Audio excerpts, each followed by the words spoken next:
we're talking about with sheltering this season. There's been a lot of changes at the end. If you do have any questions, and throughout, if you have any questions, go ahead and type those in. Andy will relay those to me at the end here, and I'll get to as many of your questions as we can. So obviously this year sheltering is going to look a lot different than what we have traditionally had as a model for evacuation sheltering in the state of Florida and here in Seminole County. With COVID-19, that's presented a lot of challenges to our sheltering model when it comes to evacuation sheltering. Obviously with the social distancing requirements and the ability to space people out in these evacuation shelters. One of the first things I want to touch on is when it comes to sheltering, making sure, and this follows the theme of all of our other presentations throughout the week, making sure you are prepared. Make sure you've planned in advance for what your plan will be when it comes to the possibility of having to evacuate due to an impending storm. So make sure you're thinking about that now. Make sure you're planning ahead of what you and your family will do if you are in a case where you have to evacuate. Make sure you've reached out to family and friends. Do you have relatives, family, friends on the other side of the state, or even out of state locations that you can go to if you do need to evacuate? Evaluate if you have folks even in the area who may have a better structure that you need to evacuate to. If you are in one of those more vulnerable homes, if you live in a mobile home, or if you live in a vulnerable area of the community, which would be like a flood-prone area. Make sure you look at your alternate places that you can go.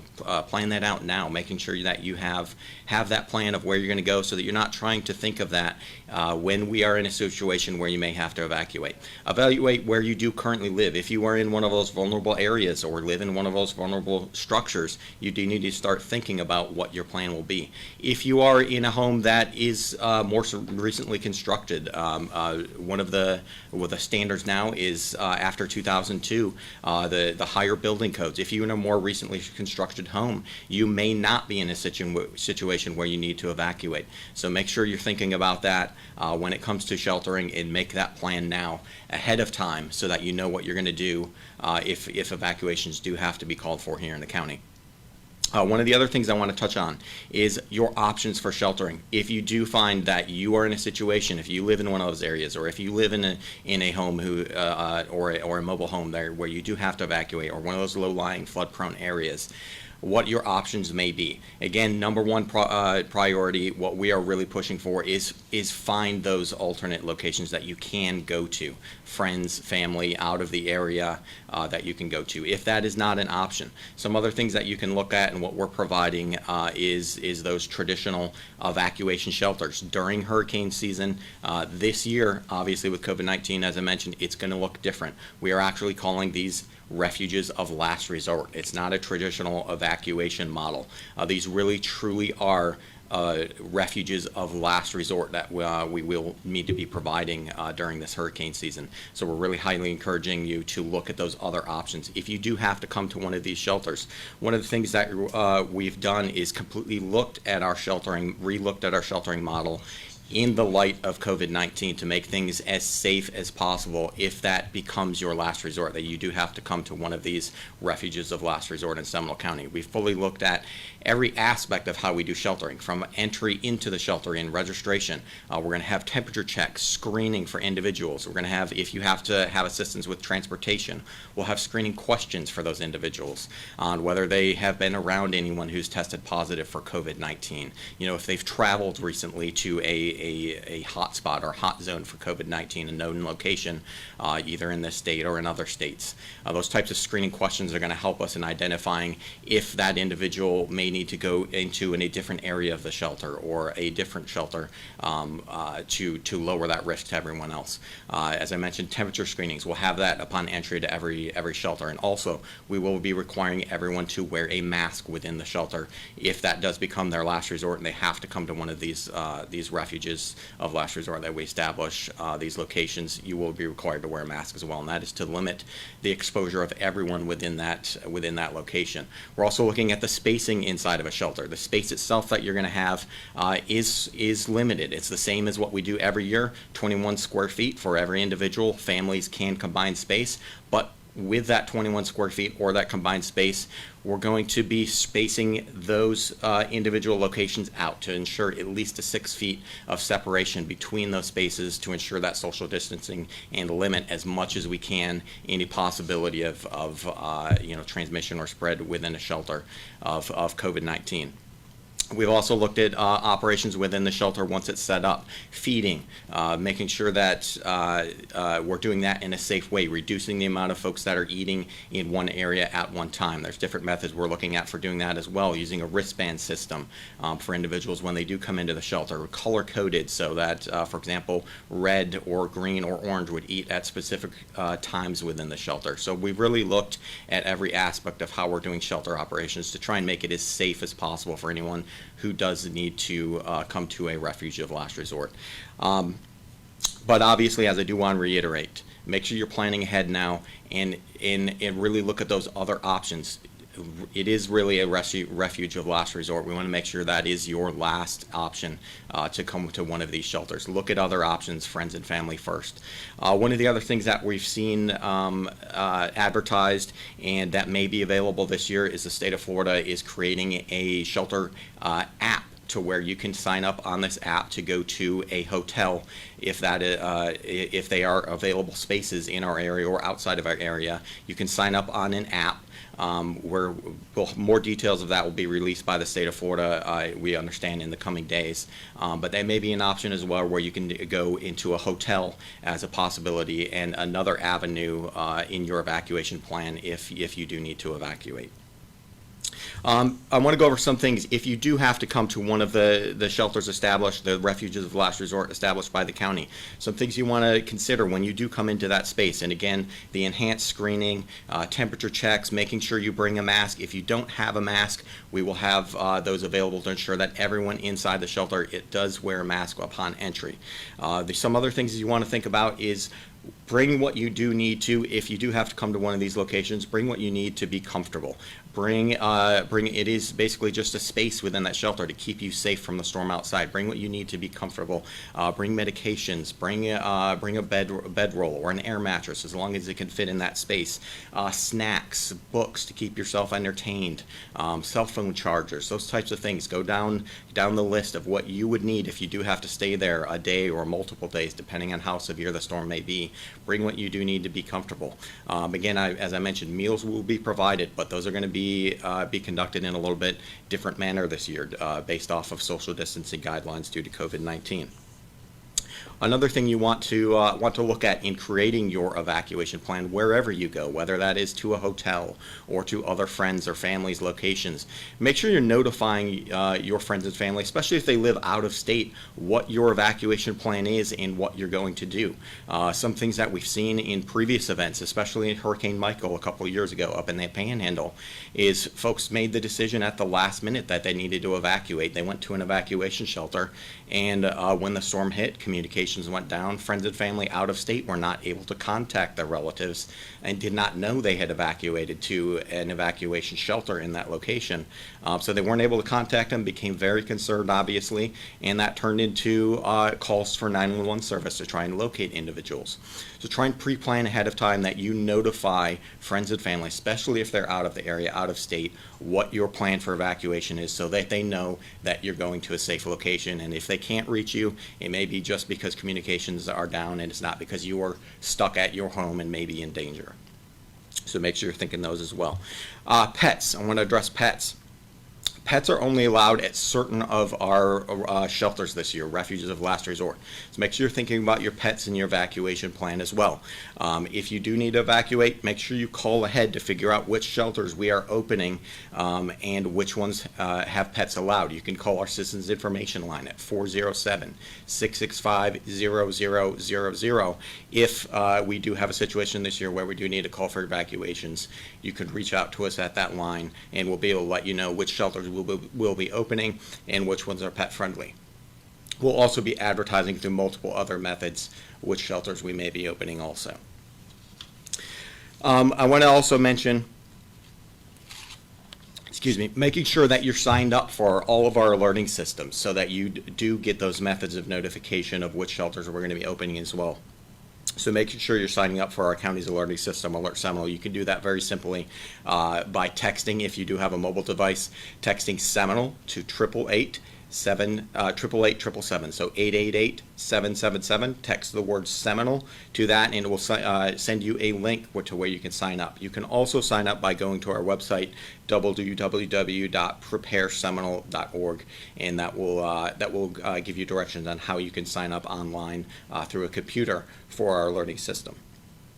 One of the last things I want to cover again as well is making sure during this shelter season that you are conscious when you come to a shelter of those questions that you may be asked, and be prepared to answer them.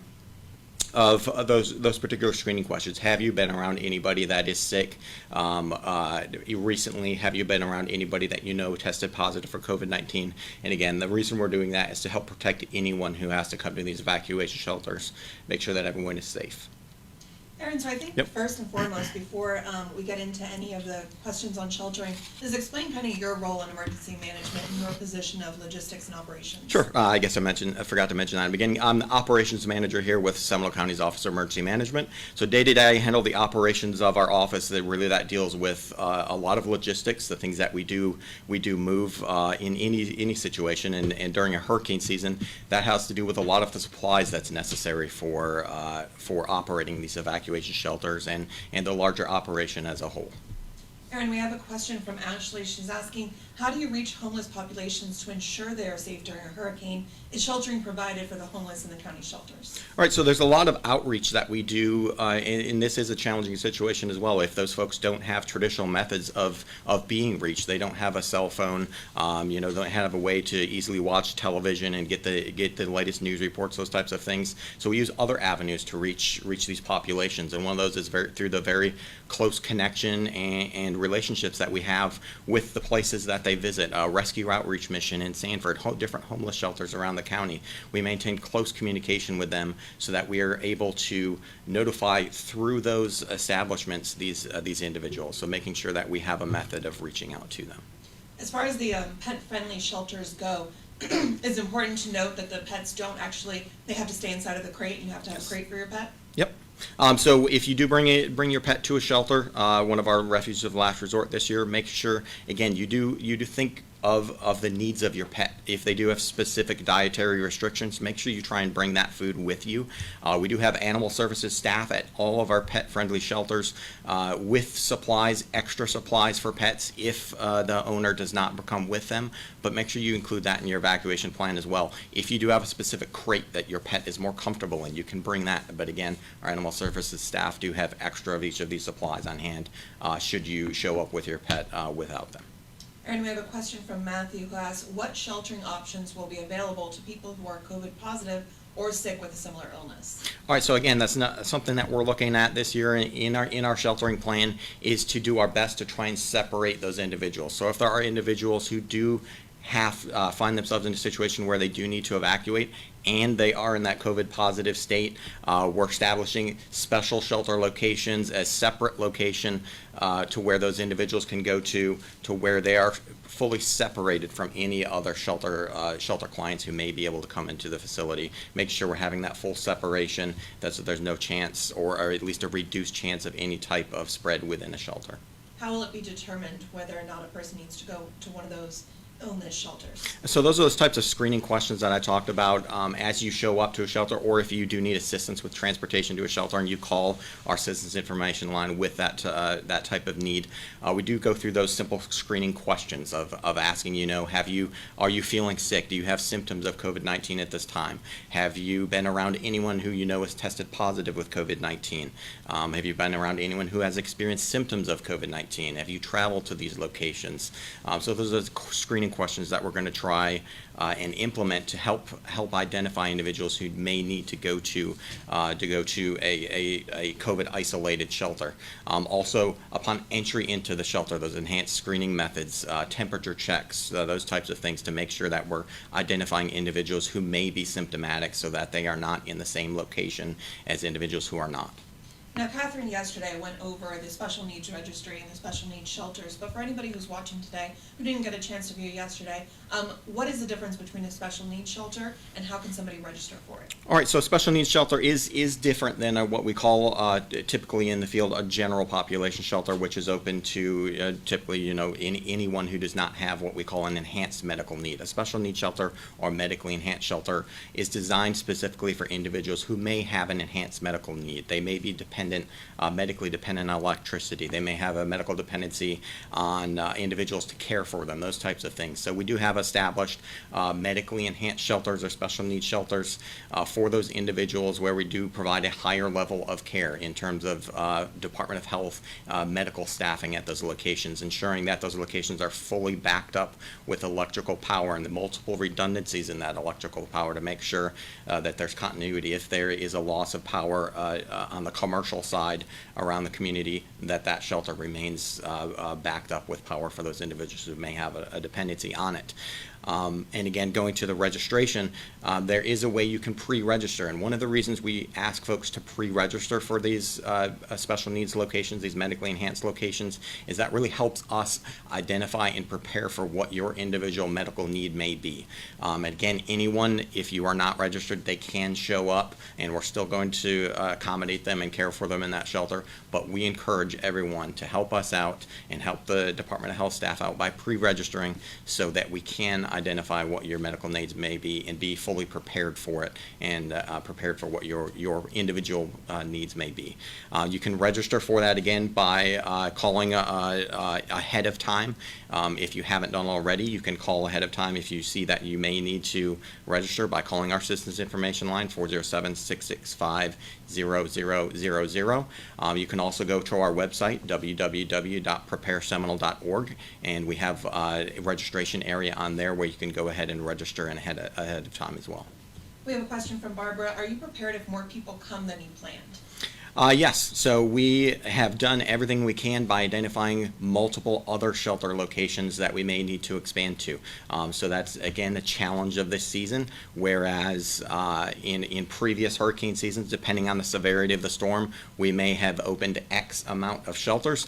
We may be looking at having to even double that this year due to social distancing guidelines and requirements to make sure to reduce the spread or the chance of spread of COVID-19.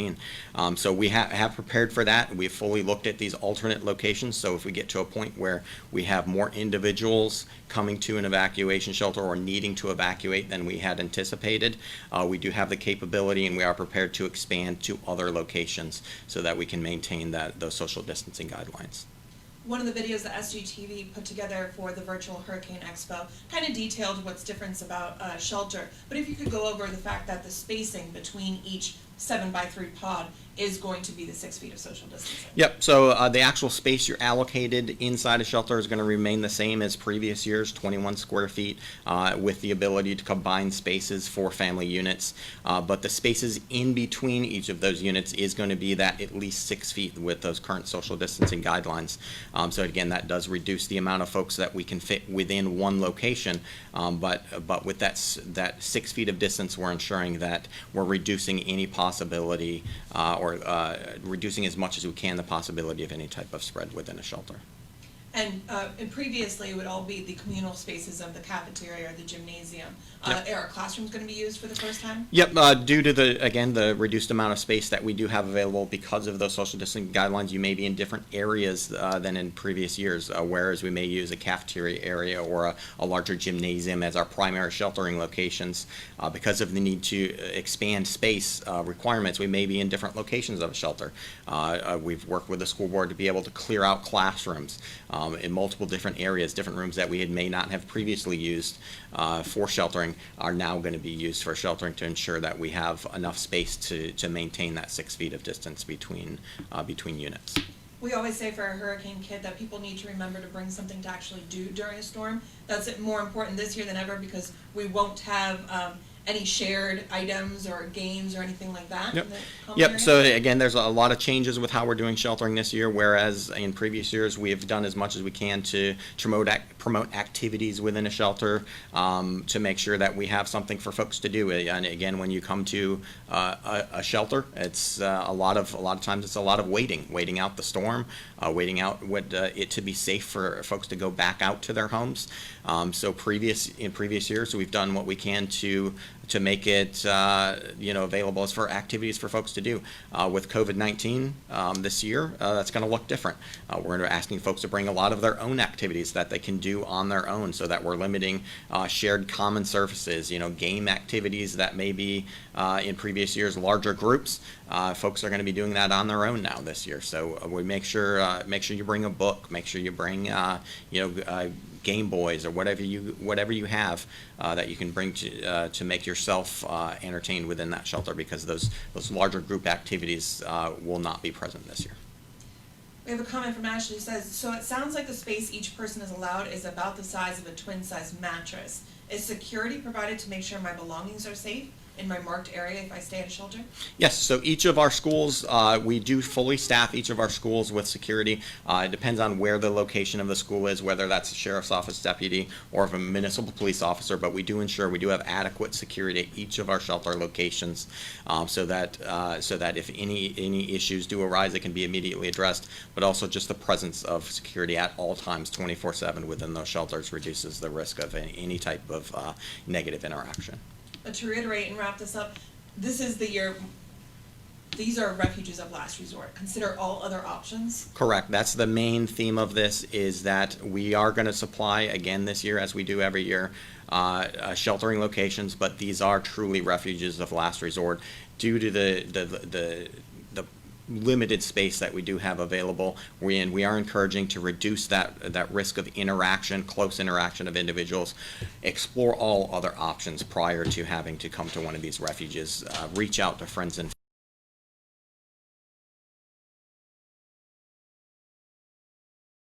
for multiple different scenarios. As we've seen, there can be changes in the direction of the storm. So if you have a family member that lives on the other side of the state, your plan may be, if the storm approaches your location, you're going to come to us. If it's on our side, we're going to come to you. So make sure you plan ahead for those alternate locations, so that a shelter, if you do have to come to it, truly is your last resort.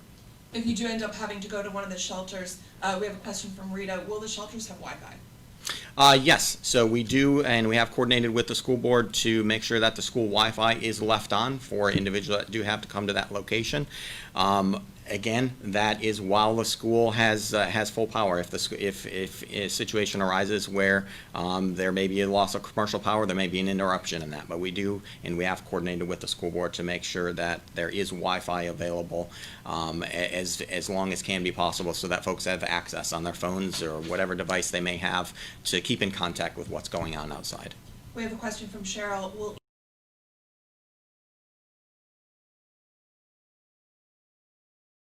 And again, it depends on if the commercial power is available and it stays up, depending on the severity of the storm.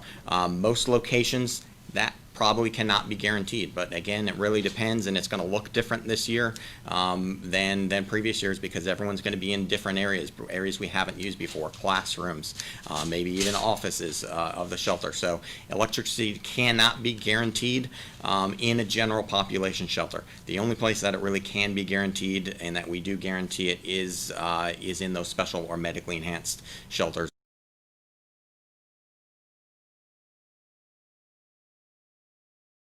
Are a great thing to have. Right, there's a lot of different things that you can do, and we encourage folks, again, if this is your only option and you have no other plan to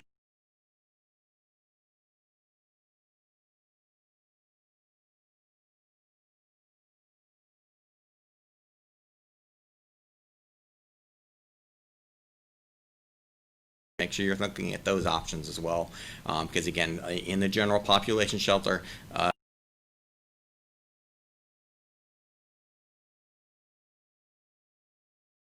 So that's another option that we are having available as well. We instituted that last hurricane season, a telemedicine option, to where if you are experiencing any type of issue where you think you need to interact or interface with a medical professional, we do have a telemedicine option to where you can actually do a tele visit with a doctor within the shelter as well.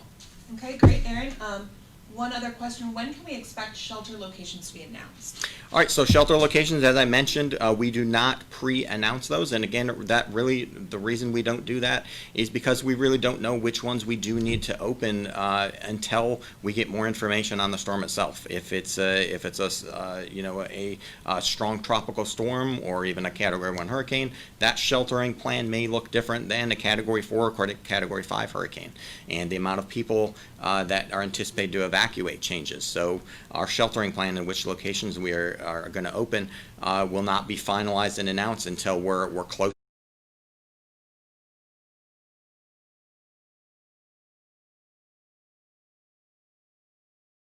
into realizing what the actual impact of the storm may be. So that's why we encourage folks to stay abreast of what the current information is in multiple methods. So signing up for our alerting system, as I mentioned, watching our social media, watching your local news, and then also, if you need to, call our citizens information line for those shelter locations when they are announced. And again, as I mentioned, when we do announce them, we announce them on every possible method that we have available on the local news, on our social media, through our alerting systems, Facebook, Twitter.